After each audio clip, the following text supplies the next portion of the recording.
Git, yan nalambot yan pag nababasa ng laway mo.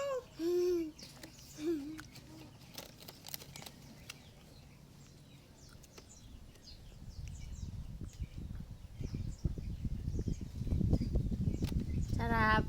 Aba. Nakakain na eh. Oh. Ano? Nakarepete. Sabi ko yung kaya Dapat pinakita mo yung ano. pinaalam mo kung ito tama, nakapag pala, tapos saka nakausap ko siya kung ano tama.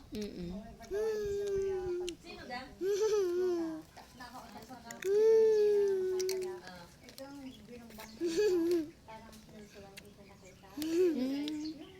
Ayaw mo dyan daw yun. Sabi ko, alam mo, ito na ako pangapansin ko ba yung pinili dahil iba-iba nga. Arian. Hello. Ay, hindi ka wala gawin sa chat ko yung pinili. Dapat pinakita mo isang putama mo. Ayan, ubos na. Ako, naubos na. Malambot. Sabi niya, bilis birada ng daan. Ang diwa, kahapon pa yun. Kahapon pa. Hanggang nagagawa.